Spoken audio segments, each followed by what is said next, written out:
ये कहानी एक ऐसी लड़की की है जो अपने पेरेंट्स माँ बाप के साथ एक अलग ही प्लेनेट सैयारे पर रहा करती थी, जहाँ पर एक कॉलोनी थी और उस कॉलोनी में उस लड़की के मॉम डैड और बस वो ही रहा करती थी। एक दिन वो उस प्लेनेट पर भी अकेली हो गई। उसकी क्या वजह थी, ये जानने के लिए आइए आज की कहानी को शुरू करते हैं। कहानी शुरू होती है, हम एक फैमिली को देखते हैं जिसमें रेमी नाम की बच्ची और उसके मॉम डैड थे। ये फैमिली एक प्लेनेट सैयारे पर शटल कॉलोनी में रहते थे और अगर उनके चारों तरफ देखा जाए तो ना कोई चिरिंद परिंद ना कोई इंसान, सारा बंजर इलाका था। उनका तो कोई पड़ोसी भी नहीं होता और अर्थ जमीन पर भी रहने वाले लोगों के साथ उनका कोई राब्ता नहीं था। उन्होंने अपने पास एक फार्म भी बनाया हुआ था जहाँ पर इन्होंने कुछ जानवरों को पाला हुआ था और एक ग्रीन हाउस जहाँ पर रेमी के डैड सब्जियां उगाया करते थे और इसी तरह उनका गुजर बसर चल रहा था। रेमी की नजर हर वक्त दूर रहती। उसे जानना था कि जहाँ पर वो रह रही है अगर इसे आगे जाए तो आगे की दुनिया में क्या होगा, क्या उधर इंसान जिंदा होंगे। इसीलिए वो अक्सर दूर के पहाड़ों को हसरत भरी निगाहों से देखा करती थी कि वो भी एक दिन वहाँ पर जाएगी।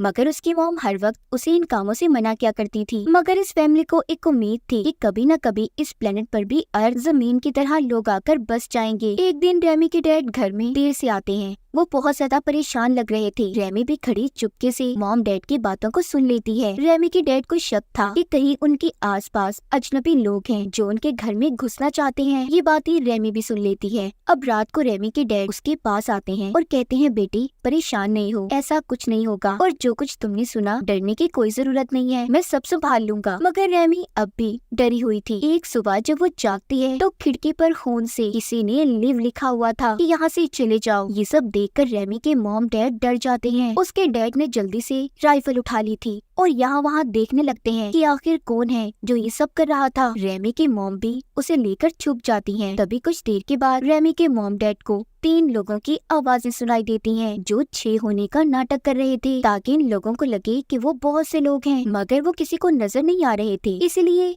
रेमी के डैड पागलों की तरह जोर से चिल्लाकर कहते हैं कि जो भी है सामने आ जाए। छोटी रेमी दूर खड़ी छुपी जो ये सब देख रही थी, वो अपने डैड का ऐसा रूप देखकर डर जाती है क्योंकि उसने अपने डैड को ऐसे पहले कभी नहीं देखा था। रेमी के मॉम डैड सारा दिन निगरानी करते हैं कि आखिर कौन है जो उनके घर में आने की कोशिश कर रहा है। उधर रेमी इस बात से परेशान थी कि उसके फार्म के जानवर ठीक है या नहीं, इसीलिए वो अपने मॉम डैड को बताए बगैर चुपके से घर से बाहर निकल जाती है। वो बाहर आकर अपने जानवर को देखकर खुश होती है कि वो अभी तक ठीक था। लेकिन जब उसकी मॉम को पता चलता है कि रेमी घर पर नहीं है, इसलिए वो जल्दी से बाहर आकर रेमी को लेने आती है। जब रेमी अपने घर की तरफ आ रही थी तो उन लोगों ने भी उसे देख लिया था जो इसके घर के पास छुपे हुए थे। वो रेमी को पकड़ना चाहते थे मगर सही वक्त पर रेमी के डैड ने गोली चलाकर एक आदमी को मार दिया था, जबकि उसकी मॉम दूसरे को रोकती है और उसे चाकू से मार देती है और फिर वो रेमी को लेकर अंदर भागती है। बाहर रेमी के डैड आखिरी दुश्मन को भी मार गिराते हैं। गोली उस दुश्मन के पाँव में लगी थी जिस वजह से वो जख्मी हो गया था। अब रेमी के डैड पहाड़ों की तरफ जाते हैं और उसकी मॉम मरे हुए लोगों के पास से हथियारों को जमा कर रही थी। तभी रेमी देखती है कि मरने वाले लोगों में एक लड़की भी थी। अब रेमी और उसकी मॉम ने खुद को घर में बंद कर लिया था और डैड का इंतजार करने लगती है, मगर रात गुजर गई थी। रेमी के डैड अब तक वापस नहीं आए थे। इस बात से रेमी की मॉम बहुत ज्यादा परेशान हो जाती है। वो अपने हाथ में एक बड़ा चाकू पकड़कर रेमी को अपने साथ लेकर अपने हस्बैंड को ढूंढने का फैसला करती है, मगर तभी उनके दरवाजे से एक अनजान आदमी अंदर आता है। इसका मतलब रेमी के डैड मर चुके थे। इस अनजान आदमी ने उन्हें मार दिया था। ये आदमी कोई और नहीं बल्कि वही था जिसे कल रेमी के डैड ने पैर पर गोली मारी थी। वो अपना नाम जेरी बताता है और कहता है कि ये मेरा घर है और तुम लोगों ने मेरे मॉम डैड को मारकर यहाँ पर कब्जा किया है, इसीलिए मैं अब अपने घर को छोड़कर नहीं जाऊंगा। मैं बहुत मुसीबतों के बाद यहाँ पर पहुँचा हूँ और अगर तुम मेरे साथ अच्छे से रहोगी, बुरा बर्ताव ना करो, तो अपनी बेटी के साथ यहाँ पर रह सकती हो। वैसे भी तुम्हारे हस्बैंड को तो मैं मार चुका हूँ और मैं तुम्हारी और तुम्हारी बेटी की जिम्मेदारी उठाने के लिए भी तैयार हूँ। मगर ये सारी बातें सुनकर रेमी की मॉम बाहर आ जाती है और रेमी को लेकर छुप गई थी। रेमी जो बहुत ज्यादा रो रही थी, वो अपनी मॉम से कहती है कि मॉम चले यहाँ से, हम यहाँ पर नहीं रहेंगे। मगर उसकी मॉम जानती थी कि इस प्लेनेट के बाहर जिंदगी आसान नहीं है, इसलिए अब वो जेरी के साथ ही रेमी को लेकर इस घर में रहने का फैसला करती है। मगर उनका कुछ और ही प्लान था। अब जैसे ही जेरी का ध्यान थोड़ा सा उनकी तरफ से हटता है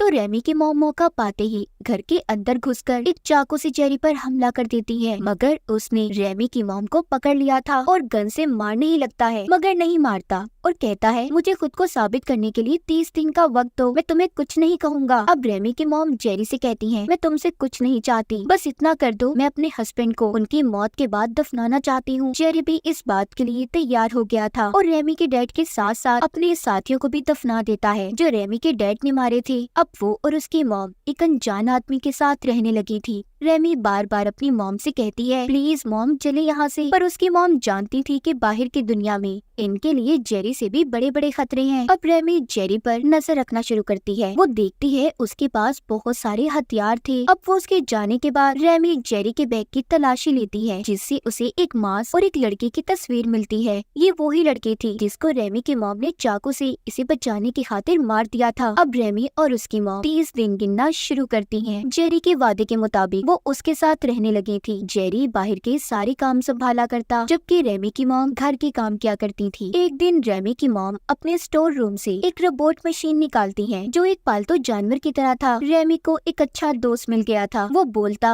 और रेमी से बातें किया करता था। एक दिन खाना खाने के बाद रात को रेमी की मॉम बैठकर जेरी से बात करती है। जेरी को सारी सच्चाई बताती है, कहती है कि जब हम यहाँ पर पहुँचे तो तुम्हारे मॉम डैड पहले ही मर चुके थे। हम अर्थ जमीन पर रहने वाले लोग थे मगर हमारा स्पेसशिप क्रैश हो गया, तबाह हो गया, जिसकी वजह से हम यहाँ पर फंस गए और दोबारा कभी अर्थ पर ना जा सके। अब सब जानने के बाद जेरी भी उनके साथ ठीक हो गया था। इसी तरह वक्त गुजरता रहता है। रेमी की मॉम और जेरी के दरमियान में अब एक रिश्ता बन चुका था। ये सब बातें जब रेमी देखती है तो उसे बिल्कुल भी अच्छा नहीं लगता क्योंकि आज भी वो जेरी को अपने डैड का कातिल समझती थी। इसीलिए रेमी अब सोचती है, वो अपना सामान तैयार करती है और बिना कुछ सोचे समझे अपने स्टेशन को छोड़ने का फैसला कर लिया था। वो ये भी नहीं जानती थी कि आगे उसे जाना कहाँ है। इसका मतलब ये था कि बाहर कोई जिंदगी नहीं थी। अब रेमी जब थोड़ा सा और आगे जाने लगती है तो वो देखती है जहाँ पर वो रहते हैं वो प्लेनेट शीशे से ढका हुआ है, मतलब उसके बाहर कोई जिंदगी नहीं थी। जो भी जिंदगी थी बस उसी हिस्से में थी जहाँ पर रेमी का घर था और वो रहा करते थे। तभी रेमी को एक बहुत बड़ा दरवाजा नजर आता है। वो उसे जब खोलती है तो अंदर चली जाती है। इसलिए रेमी अब अंदर आकर जो उसके पास टॉर्च बॉल थी उसकी मदद से आगे बढ़ती है। उसे दूर से रोशनी नजर आ रही थी मगर उस टनल सुरंग में अंधेरा और ऑक्सीजन की कमी की वजह से रेमी का सांस रुक जाता है और वो वहीं पर बेहोश हो गई थी। जब उसे होश आता है तो वो अपने बिस्तर में थी। पता चलता है कि जेरी उसे बचा कर ले आया था। वो उससे कहता है कि दरवाजे के उस पार धूल मिट्टी और ऑक्सीजन की कमी के अलावा कुछ नहीं है। तुम जितनी जल्दी हो सके इस बात को मान लो, तुम यहाँ से कहीं नहीं जा सकती। एक दिन जेरी को एक गिटार मिलता है जिस पर वो रेमी की मॉम को गाना गाने का कहता है। रेमी की मॉम भी वही गाना गाती है जो वो अक्सर अपनी फैमिली के साथ गाया करती थी। इसका मतलब ये था कि उन्होंने जेरी को अपनी जिंदगी में शामिल कर लिया था। ये देखकर रेमी रोने लगती है और खुद को एक कमरे में बंद कर लिया था। जब उसकी मॉम उसे मनाने जाती है मगर वो नहीं मानती। अब रेमी की मॉम को गुस्सा आ गया था और वो जेरी को मारने के लिए एक गन उठा लेती है क्योंकि वो ये सोच रही थी कि इसकी वजह से उसकी बेटी नाराज हो गई और उसने अपने हस्बैंड को भी खो दिया। जैसे ही वो उस पर गन को चलाने लगती है मगर उसमें कोई गोली नहीं थी, इसलिए अब वो चाकू लेने भागती है। जेरी भी उसके पीछे जाता है। बाहर खड़ी रेमी ये सब देख रही थी। जेरी ने अब रेमी की मॉम को भी मार दिया था। ये देखकर तो रेमी टूट गई थी। अब वही होना था जो इसने कभी सोचा भी नहीं था कि उसे एक अनजान और अपने मॉम डैड के कातिल के साथ जिंदगी गुजारनी थी। इसलिए अब वो उससे बचने के लिए यहाँ से भागती है। जेरी ने उसे पकड़ लिया था और उसे रुकने का कहता है। एक छोटी बच्ची होने की वजह से रेमी के पास कोई रास्ता नहीं था, इसीलिए अब उसे जेरी के साथ ही रहना था। रेमी की मॉम को भी उसी पहाड़ पर दफना दिया जाता है जहाँ पर उसके डैड दफन थे। वक्त ऐसे ही गुजरता रहता है। रेमी अब बड़ी हो चुकी थी और एक खूबसूरत लड़की बन जाती है जो जेरी के साथ रह तो रही थी पर उदास और बिल्कुल चुप। मगर अब उनके आसपास और भी बहुत से जानवर थे, बहुत सी सब्जियां थी। एक दिन जेरी रेमी को गोलियों से भरी हुई गन देता है क्योंकि इतने सालों में रेमी ने आज तक उसे मारने की कोशिश नहीं की थी। इसका मतलब ये नहीं था कि उसे जेरी अच्छा लगता था, बल्कि वो आज भी उसे अपने मॉम डैड का कातिल समझती थी और उससे हर वक्त बच कर रहा करती थी। दूसरी तरफ जेरी ये चाहता था कि रेमी सब भूलकर उसके साथ हंसी खुशी जिंदगी गुजारे। एक दिन वो उसे अपने साथ एक तालाब पर भी लेकर जाता है जहाँ पर रेमी पहली बार तालाब के पानी में नहाती है और फिर दोनों चुपचाप बैठकर शराब पीते हैं। जब ये घर आते हैं तो घर पर जेरी रेमी को उसकी मॉम की बनाई हुई तस्वीर देता है, जिसे देखकर वो रोने लगी थी। यहाँ पर जेरी के इरादे कुछ ठीक नहीं थे। वो रेमी को बहुत ही अजीब तरीके से गले लगा लेता है। ये देखकर रेमी डर गई थी। अब तो वो रात को भी डरने लगी थी, क्योंकि उसे अब जेरी के साथ रहना अच्छा नहीं लग रहा था। जेरी की नीयत भी बदल गई थी। वो रेमी को अब छोटे बच्चे की नजर से नहीं, बल्कि उसके अंदर एक खूबसूरत लड़की को देखता था। एक दिन जेरी रेमी से कहता है कि मुझे लगता है बस अब इस प्लेनेट पर तुम और मैं ही जिंदा बचे हैं,